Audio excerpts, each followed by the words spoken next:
Hello everyone, आप सभी का चीज़ी कोड में स्वागत है। तो आज के इस वीडियो में हम लोग कस्टम स्कोप्स के बारे में बात करेंगे। देखेंगे कि कंपोनेंट डिपेंडेंसीज से क्या मतलब है। तो कुछ कॉन्सेप्ट्स जो हैं डैगर के वो रिविजिट करेंगे। देखेंगे कि क्या एडवांटेज मिल रहा है हमें डैगर को यूज़ करके। तो शुरू करते हैं हमारा लेक्चर। तो अभी तक हमने डैगर 2 में ये सारे कॉन्सेप्ट्स कवर किए हैं कि कंपोनेंट क्या होता है, मॉड्यूल्स क्या होते हैं, स्कोप्स क्या होता है। तो इनको वन बाय वन देखते हैं कि अभी तक हमने क्या क्या कोड लिखा है। तो लास्ट वीडियो में हमने इस तरीके से एक एप्लीकेशन क्लास डिफाइन करी थी। अगर मैं इसके अंदर चलता हूँ तो यहाँ पे आप देख सकते हैं इसके अंदर हमने एक कंपोनेंट बनाया था, यूज़र रजिस्ट्रेशन कंपोनेंट, और उसके अंदर हमने फैक्ट्री का यूज़ किया था। तो फैक्ट्री हम लोग इसलिए डिफाइन करते हैं कि हम डैगर को बताना चाहते हैं कि भैया जब भी आप इस कंपोनेंट को क्रिएट करो तो इस फैक्ट्री का यूज़ करना। तो कंपोनेंट को बनाते समय मुझे कुछ ऑब्जेक्ट्स भी पास करने हैं, तो वो मैं ऑब्जेक्ट्स आपको रन टाइम पे प्रोवाइड करूँगा। तो यहाँ पे हमने रन टाइम पे उसको एक 3 वैल्यू पास करी थी। तो अगर इस कंपोनेंट के अंदर चलते हैं तो यहाँ पे आप देख सकते हैं इस तरीके से हमने एक फैक्ट्री डिफाइन करी थी और यहाँ पे इस बाइंड इंस्टेंस एनोटेशन का यूज़ किया था। तो जो भी ऑब्जेक्ट्स आपको रन टाइम पे पास करने होंगे इस तरीके से आप बाइंड इंस्टेंस एनोटेशन का यूज़ करेंगे। तो ये जितने भी ऑब्जेक्ट्स होंगे ये आपके कंपोनेंट पे जुड़ जाएंगे। एक और तरीका देखा था हमने जिसमें हमने मॉड्यूल के थ्रू वैल्यूज़ पास करी थी। तो जो भी हमारी रन टाइम वाली वैल्यूज़ होती थी वो हम पहले मॉड्यूल को देते हैं। मॉड्यूल जो है उन वैल्यूज़ का यूज़ करके ऑब्जेक्ट्स क्रिएट करता था। तो आई होप आपको ये फैक्ट्री का कॉन्सेप्ट क्लियर है। उसके बाद ये जो हमारी कंपोनेंट वाली एनोटेशन है उसके अंदर हमने मॉड्यूल्स डिफाइन किए थे। तो इस केस में हम लोग 2 मॉड्यूल्स का यूज़ कर रहे हैं, यूज़र रिपोजिटरी मॉड्यूल और नोटिफिकेशन सर्विस मॉड्यूल। तो इस मॉड्यूल के अंदर हमारे पास तरीका है जो हमें ये बताता है कि ऑब्जेक्ट्स किस तरीके से बनाने हैं। तो ये हमारा यूज़र रिपोजिटरी मॉड्यूल है, यहाँ पे हमने बाइंड्स एनोटेशन का यूज़ किया था। अब क्योंकि ये जो यूज़र रिपोजिटरी वाला टाइप है ये हमारा एक इंटरफेस है, तो यहाँ पे आप देख सकते हैं ये हमारा एक इंटरफेस है। तो इसके लिए मुझे इंप्लीमेंटेशन प्रोवाइड करनी होगी। तो वो मैं इंप्लीमेंटेशन कैसे प्रोवाइड करूँगा वो मैं इस मॉड्यूल के थ्रू प्रोवाइड करूँगा। यहाँ पे मैंने बाइंड्स एनोटेशन का यूज़ किया है। बाइंड्स एनोटेशन क्या करती है, आपके इस टाइप को इस ऑब्जेक्ट के साथ बाइंड करती है। तो वो चेक करेगा क्या वो सीक्वल रिपोजिटरी का ऑब्जेक्ट बना सकता है। उसने कहा हाँ, यहाँ पे @inject लगा हुआ है, इसके थ्रू मैं ऑब्जेक्ट क्रिएट कर सकता हूँ। इसलिए यहाँ पे हमने इसको एज अ पैरामीटर लिया है कि डैगर जब भी इस फंक्शन को कॉल करेगा तो वो पहले सीक्वल रिपोजिटरी का ऑब्जेक्ट बनाएगा और उसको बाइंड कर देगा इस यूज़र रिपोजिटरी वाले इंटरफेस के साथ। तो इस तरीके से ये बाइंड्स एनोटेशन काम करती है। सिमिलरली हमारे पास एक प्रोवाइड्स एनोटेशन भी होती है। तो यहाँ पे आप देख सकते हैं इस तरीके से हमने प्रोवाइड्स एनोटेशन का यूज़ किया है। तो इस केस में ऑब्जेक्ट्स जो है हम खुद से बनाते हैं और डैगर को बोलते हैं कि इन ऑब्जेक्ट्स का यूज़ कर लेना। ये ऑब्जेक्ट्स हम लोग खुद से क्यों बना रहे हैं कि ऐसा हो सकता है कि ये वाली जो क्लासेस हैं इनका कंस्ट्रक्टर हम कॉल नहीं कर सकते डायरेक्टली। इसके अंदर कोई बिल्डर पैटर्न का यूज़ हो रहा है या कोई और तरीका है ऑब्जेक्ट्स को क्रिएट करने का। तो ऑब्जेक्ट्स जो हम खुद से क्रिएट करते हैं उसका सेटअप हम खुद से करते हैं और इस तरीके से हम लोग डैगर को बोलते हैं कि भैया ये लो हमारा ऑब्जेक्ट, इसको यूज़ कर लो। तो ये जो प्रोवाइड्स एनोटेशन है ये डैगर को ऑब्जेक्ट प्रोवाइड करती है। जब भी उसे नोटिफिकेशन सर्विस वाले ऑब्जेक्ट की ज़रूरत पड़ेगी तो डैगर इस मेथड को कॉल करेगा और इस तरीके से ऑब्जेक्ट बना के उसको रिटर्न कर देगा। सिमिलरली यहाँ पे हमने क्वालिफायर्स का भी यूज़ किया था क्योंकि ये दोनों जो फंक्शंस हैं हमारे ये नोटिफिकेशन सर्विस का ऑब्जेक्ट रिटर्न करते हैं आपको।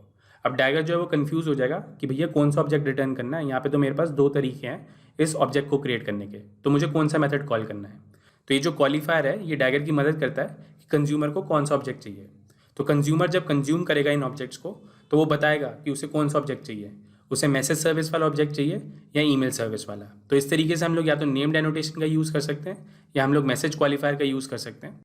तो आई होप आपको ये सारे कॉन्सेप्ट्स क्लियर होंगे। तो अगर मैं अपने कंपोनेंट पे वापस चलता हूँ तो यहाँ पे हमने एक फंक्शन डिफाइन किया इंजेक्ट नाम का, जो कि हमारा मेन एक्टिविटी का इंस्टेंस लेता है। तो ये फंक्शन क्या करता है, ये हमारे लिए इंजेक्शन करता है। इंजेक्शन से मतलब ये है कि अगर मैं अपनी मेन एक्टिविटी पे जाता हूँ तो यहाँ पे आप देख सकते हैं हमने @inject लगा रखा है यहाँ पे। तो ये जितनी भी हमारी @inject वाली फील्ड्स हैं तो ये तरीका है डैगर को बताने का कि भैया हमें ये वाले ऑब्जेक्ट्स चाहिए। तो कंपोनेंट पे जैसे ही हम लोग ये इंजेक्ट मेथड कॉल करेंगे और उस पर अपने ये मेन एक्टिविटी का रेफरेंस पास करेंगे तो डैगर चेक करेगा कि इस ऑब्जेक्ट के अंदर कौन सी ऐसी फील्ड्स हैं जिस पे @inject लगा हुआ है। तो उन फील्ड्स को वो इनिशलाइज कर देगा। तो इस तरीके से हम लोग फील्ड इंजेक्शन करते हैं डैगर के अंदर। और अगर मैं इस ईमेल सर्विस वाली क्लास पे जाता हूँ तो यहाँ पे आप देख सकते हैं हमने @inject का यहाँ पे भी यूज़ किया हुआ है, यहाँ पे हमने कंस्ट्रक्टर पे यूज़ किया हुआ है। तो ये जो @inject है जो हमने कंस्ट्रक्टर के साथ लगाया है तो इसको हम लोग कंस्ट्रक्टर इंजेक्शन कहते हैं। तो आई होप आपको ये दोनों टर्म्स क्लियर होंगी, फील्ड इंजेक्शन और कंस्ट्रक्टर इंजेक्शन। तो उसके बाद बात करते हैं स्कोप्स की। तो यहाँ पे हमने एक एनोटेशन का यूज़ किया एप्लीकेशन स्कोप। तो ये जो हमारी एप्लीकेशन स्कोप है ये हमारी एक सिंपल एनोटेशन है जिस पे ये स्कोप लगा हुआ है। तो ये एक स्कोप डिफाइन करती है और यही सेम एनोटेशन हमने अपने कंपोनेंट पे भी लगाई थी। तो यहाँ पे आप देख सकते हैं इस तरीके से हमने अपने कंपोनेंट पे लगाई है। तो ये जो स्कोप है ये बस कंपोनेंट को ये बताता है कि इस कंपोनेंट के अंदर कौन कौन से हमारे ऑब्जेक्ट्स जो है वो सिंगलटन है। तो जिन क्लासेस पे ये एनोटेशन लगी होगी वो सारी क्लासेस जो होंगी हमारी सिंगलटन होंगी इस कंपोनेंट के अंदर। तो अगर इस नोटिफिकेशन सर्विस मॉड्यूल के अंदर जाते हैं तो यहाँ पे आप देख सकते हैं इस तरीके से हमने यहाँ पे स्कोप का यूज़ किया है। तो ये जो स्कोप है वो ये बता रहा है कि जो मैसेज सर्विस का जो ऑब्जेक्ट है आपका ये सिंगलटन है, ये सिर्फ एक ही बार क्रिएट होगा आपके कंपोनेंट के अंदर। तो ये थी समरी इन टॉपिक्स की जो हमने डैगर 2 में कवर किए हैं। तो आई होप आपको ये सारे टॉपिक्स जो हैं वो क्लियर हो गए होंगे। तो आगे बढ़ते हैं और कुछ और चेंजेस करते हैं। अब सपोज मुझे अपनी एप्लीकेशन के अंदर कोई एनालिटिक्स सर्विस इंप्लीमेंट करनी है, तो एनालिटिक्स सर्विस का हम लोग इसलिए यूज़ करते हैं कि हम लोग चेक कर पाएँ कि यूज़र का बिहेवियर क्या है, यूज़र कहाँ पे क्लिक कर रहा है, किन चीज़ों से इंटरैक्ट कर रहा है, तो उसमें हम लोग इवेंट्स भेजते हैं। तो एनालिटिक्स सर्विस जो होती है वो जनरली इवेंट्स भेजने के लिए यूज़ होती है। तो हमारे पास डिफरेंट एनालिटिक्स सर्विस हैं, मिक्सपैनल है, फायरबेस है, तो हम लोग उनका यूज़ करते हैं। तो देखते हैं आप डैगर की मदद से ये वाला कोड करना हमारे लिए कितना आसान हो चुका है। तो यहाँ पे मैं एक नई क्लास बनाता हूँ और इसको नाम देते हैं एनालिटिक्स सर्विस। तो आइडली एक इंटरफेस होना चाहिए, क्योंकि हम लोग डिफरेंट इंप्लीमेंटेशन यूज़ कर सकते हैं। मे बी मैं मिक्सपैनल यूज़ कर रहा हूँ, कोई फायरबेस यूज़ कर रहा हूँ, तो इस तरीके से हमारे पास डिफरेंट इंप्लीमेंटेशन हो सकती है। तो यहाँ पे मैं एक इंटरफेस डिफाइन करता हूँ और इसके अंदर मैं एक फंक्शन डिफाइन करता हूँ ट्रैक इवेंट, और यहाँ पे हम लोग लिख देंगे इवेंट नेम, जो कि हमारा एक स्ट्रिंग टाइप का होगा, और इवेंट टाइप। तो इस तरीके से मैंने एक इंटरफेस डिफाइन किया है। तो इसके लिए कुछ पॉसिबल इंप्लीमेंटेशंस डिफाइन करते हैं। तो यहाँ पे मैं एक क्लास डिफाइन करता हूँ मिक्सपैनल के नाम से, और इसको हम लोग इनहेरिट करेंगे एनालिटिक्स सर्विस से। तो इसके जितने भी मेंबर्स उनको इंप्लीमेंट कर लेते हैं। तो अभी के लिए इसमें एक लॉग स्टेटमेंट ऐड कर देते हैं, बट रियल प्रोजेक्ट्स में हम लोग इनके एसडीके का यूज़ करते हैं, जो हमारे लिए इवेंट्स को सेंड करते हैं। तो यहाँ पे मैं एक लॉग लगा देता हूँ, log.d। तो एक ये सिंपल इंप्लीमेंटेशन है अगर आपको इवेंट्स भेजने। तो एक और इंप्लीमेंटेशन डिफाइन कर देते हैं अभी के लिए फायरबेस के नाम से, फायरबेस एनालिटिक्स। तो ये हमारी फायरबेस की इंप्लीमेंटेशन है। तो इस तरीके से हमने ये एनालिटिक्स सर्विस इंप्लीमेंट करी है। तो देखते हैं इसको प्रोजेक्ट में कैसे यूज़ करेंगे। तो मैं चाहता हूँ कि जैसे ही हमारा यूज़र क्रिएट हो जाए, मतलब ये जो हमारी सेव यूज़र की कॉल है, जैसे हमारा यूज़र क्रिएट हो तो हमारा एक इवेंट चले जाए, जो भी एनालिटिक्स की सर्विस हम लोग यूज़ करें उसको एक इवेंट चला जाए। तो देखते हैं इसको कैसे इंप्लीमेंट करेंगे। तो ये हमारा एक इंटरफेस है। अब हम जानते हैं कि हमें इंटरफेस के लिए एक मॉड्यूल बनाना पड़ेगा। तो यहाँ पे मैं एक मॉड्यूल इंप्लीमेंट करता हूँ, तो इसको नाम देते हैं एनालिटिक्स मॉड्यूल। तो इसको हम लोग सबसे पहले एनोटेट करेंगे @मॉड्यूल से, और यहाँ पे मैं एक फंक्शन डिफाइन करूँगा गेट एनालिटिक्स सर्विस, जो हमें रिटर्न करेगी एनालिटिक्स सर्विस का ऑब्जेक्ट। अब सपोज यहाँ पे हम लोग मिक्सपैनल का यूज़ करें, तो इस तरीके से मैं इसका ऑब्जेक्ट बनाऊंगा और इसको यहाँ से रिटर्न कर देंगे, और इसको हमें एनोटेट भी करना होगा @provide से। तो ये जो कॉन्सेप्ट हम लोग ऑलरेडी कवर कर चुके हैं कि प्रोवाइड्स एनोटेशन क्या है, मॉड्यूल एनोटेशन क्या है। तो हमने सिंपली क्या किया, अपना एक इंटरफेस डिफाइन किया, उसके लिए 2 इंप्लीमेंटेशन है, और इसको कंज्यूम करने के लिए हमने ये मॉड्यूल डिफाइन किया है। तो डैगर को जब भी एनालिटिक्स सर्विस का ऑब्जेक्ट चाहिए होगा तो वो इसका कॉल करेगा। तो मैं अपनी यूज़र रेपोजिटरी के अंदर जाता हूँ। अब यहाँ से हमें एक इवेंट फायर करना है, तो यहाँ पे हमें एनालिटिक्स सर्विस का ऑब्जेक्ट चाहिए। तो हम लोग सिंपली यहाँ पे जाके क्या करेंगे, एक एनालिटिक्स सर्विस का ऑब्जेक्ट ले लेंगे।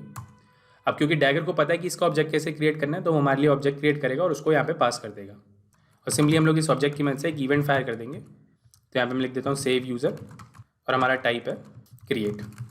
तो इस तरीके से हम लोग एक इवेंट फायर करेंगे। सिमिलरली फायरबेस रेपोजिटरी के अंदर भी यही करते हैं। तो ये हमारा एक इवेंट फायर हो जाएगा। तो यहाँ पे आप देख सकते हैं हमारा कोड कितना क्लीन हो चुका है, जिसकी जो रिस्पॉन्सिबिलिटी है वो वही काम कर रहा है। अब सपोज मुझे एक नया फीचर ऐड करना है, तो यहाँ पे मैंने क्या किया, सिंपली अपनी नई क्लासेस डिफाइन करी हैं। यहाँ पे ये एक मॉड्यूल डिफाइन किया, और इस तरीके से हमने उसको इंटीग्रेट कर लिया।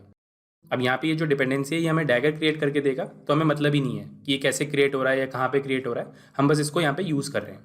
तो ये एडवांटेज होता है अगर हम कोई पैटर्न फॉलो करते हैं। तो यहाँ पे हमने डिपेंडेंसी इंजेक्शन का पैटर्न फॉलो किया, तो सिंपली हम लोग ऑब्जेक्ट्स का सिर्फ यूज़ कर रहे हैं। वो ऑब्जेक्ट्स बन कैसे रहे हैं हमें मतलब नहीं है, हमें सिर्फ यूज़ करना है।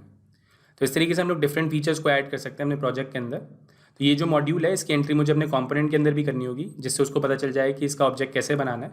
तो अपने कंपोनेंट के अंदर चलते हैं और यहाँ पे इसकी एंट्री कर देते हैं एनालिटिक्स मॉड्यूल, और इसको बिल्ड करते हैं। तो यहाँ पे आप देख सकते हैं हमारा प्रोजेक्ट जो वो सक्सेसफुली बिल्ड हो चुका है। तो कोई भी नया फीचर ऐड करना होगा तो हमारी लाइफ थोड़ी सी ईजी होगी है। हमें सिर्फ क्लासेस बनानी है और उनको इंटीग्रेट करना है। उनके ऑब्जेक्ट्स कैसे क्रिएट होंगे वो हमें बताना है डैगर को। डैगर अपने आप से सारी चीज़ें मैनेज करेगा। तो अब जनरली ये जो एनालिटिक्स सर्विस का ऑब्जेक्ट होता है ये हमारा सिंगलटन होता है, मतलब हमारी पूरी एप्लीकेशन के अंदर सिर्फ एक ही ऑब्जेक्ट होगा। तो हम लोग इसको एप्लीकेशन लेवल पे डिफाइन करते हैं। अब ये जो हमारे ऑब्जेक्ट्स हैं 2 पार्ट में बढ़ गए हैं, कुछ हमारे एप्लीकेशन लेवल के होंगे और कुछ हमारे एक्टिविटी या फ्रेगमेंट लेवल के होंगे। तो हमारे को 2 कंपोनेंट चाहिए, एक एप्लीकेशन लेवल का कंपोनेंट चाहिए जिसके अंदर एप्लीकेशन वाली डिपेंडेंसीज होंगी, और एक हमारे को एक्टिविटी या फ्रेगमेंट वाला कंपोनेंट चाहिए जिसके अंदर एक्टिविटी और फ्रेगमेंट वाली होंगी। तो इस एग्जांपल के लिए हम लोग अज्यूम कर रहे हैं कि ये जो हमारा यूज़र रजिस्ट्रेशन कंपोनेंट है इसके अंदर हमारे पास 3 डिपेंडेंसीज हैं, एक नोटिफिकेशन सर्विस की, एक यूज़र रिपोजिटरी की और एक एनालिटिक्स सर्विस। तो एनालिटिक्स वाला सर्विस का जो ऑब्जेक्ट है हमारा वो हम एप्लीकेशन लेवल पर डिफाइन करेंगे, मतलब वो पूरी एप्लीकेशन के अंदर एक ही होगा। सिमिलरली ये जो हमारी यूज़र रिपोजिटरी और नोटिफिकेशन सर्विस है ये हमारी एक्टिविटी लेवल की होंगी, कि हर बार हमारी एक्टिविटी क्रिएट होगी तो हमारे को नए ऑब्जेक्ट्स मिलेंगे यूज़र रिपोजिटरी और नोटिफिकेशन सर्विस के।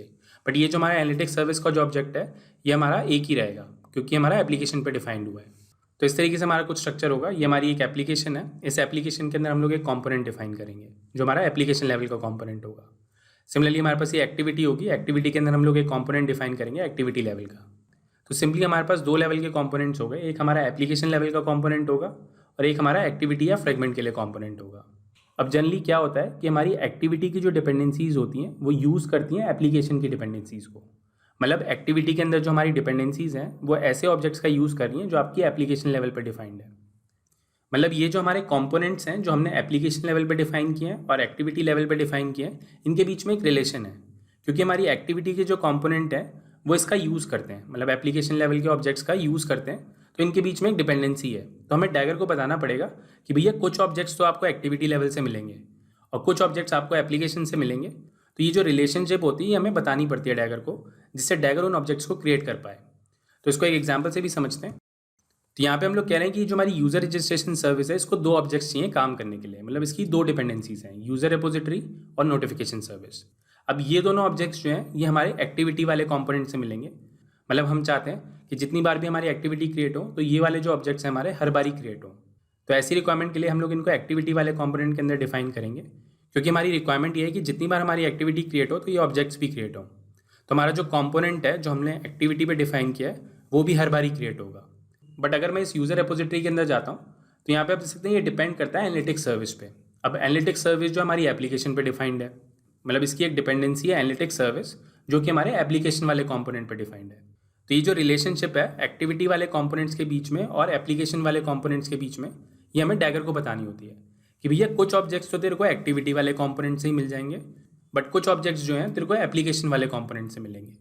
तो दोबारा दोहराता हूँ इस बात को, कुछ ऑब्जेक्ट्स जो है हमारे एक्टिविटी वाले कंपोनेंट से ही मिल जाएंगे, बट उनकी कुछ डिपेंडेंसीज हो सकती है हमारे एप्लीकेशन वाले कंपोनेंट के ऊपर, तो वहाँ से भी हमें कुछ ऑब्जेक्ट्स चाहिए। मतलब हमारे एप्लीकेशन वाले कंपोनेंट के अंदर हमने कुछ ऑब्जेक्ट्स डिफाइन किए, उनका भी हमें यूज़ करना है इन एक्टिविटी वाले कंपोनेंट के अंदर, तो ये हमें बताना पड़ेगा डैगर को। तो ये जो हमारी डिपेंडेंसी है उसके लिए हमें अपने कंपोनेंट के अंदर कुछ एंट्री करनी होती है।